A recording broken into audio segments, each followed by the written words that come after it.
नमस्कार मित्रांनो, पुढील 24 तासात राज्यातील बऱ्याच भागामध्ये आपल्याला गारांचा पाऊस पाहायला मिळणार आहे. एकी बाजूला वादळी पाऊस होणार तर दुसरी बाजूला उन्हाचा तडाखा पाहायला मिळणार.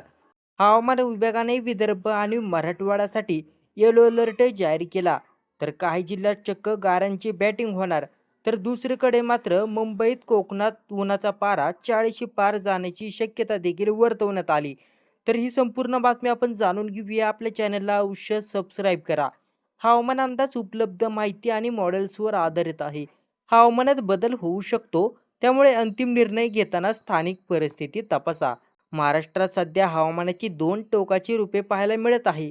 राज्याच्या काही भागात उन्हाची तीव्रता वाढताना असतानाच दुसरीकडे विदर्भ व मराठवाड्यात मात्र वादळी वाऱ्यासह पावसाने हजेरी लावली.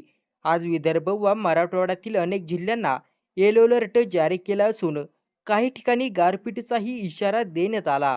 विदर्भातील जिल्ह्यामध्ये आज दुपारी 4 नंतरनं तीव्रता वाढण्याचा अंदाज आहे. विशेष म्हणजे पाहिलं तर त्यामध्ये नागपूर, गोंदिया, अमरावती या जिल्ह्यामध्ये काही ठिकाणी वादळी वाऱ्यासह गारपीट होण्याची शक्यता वर्तवण्यात आली.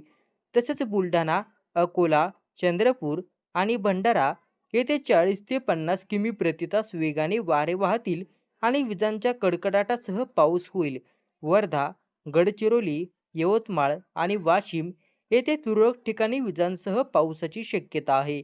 मराठवाड्यातील सर्व जिल्ह्यामध्ये वादळी वाऱ्यासह पावसाचा इशारा देण्यात आला. उत्तर महाराष्ट्रातील जळगाव जिल्ह्याला ताशी 50 ते 60 किमी वेगाने वाहणाऱ्या वाऱ्यांचा फटका बसू शकतो. तेथेही विजांसह पावसाचा अंदाज आहे. सोलापूर जिल्ह्यासाठी येलो अलर्ट असून हलका ते मध्यम स्वरूपाचा पाऊस अपेक्षित आहे. सांगली, सातारा, कोल्हापूर आणि अहिल्यानगर या भागात काही ठिकाणी हलक्या सरी आपल्याला पाहायला मिळू शकतात. कोकणात मात्र किनारपट्टीवर परिस्थिती वेगळी असून पुढील 2 दिवस तिथे उन्हाचे चटके पुन्हा वाढणार आहेत. त्यामुळे नागरिकांना उकाडाचा सामना करावा लागणार आहे. तरी महत्त्वाची बातमी तुम्हाला आवडली असेल तर व्हिडिओला एक लाईक करा. हा व्हिडिओ इतरांना नक्की शेअर करा. धन्यवाद.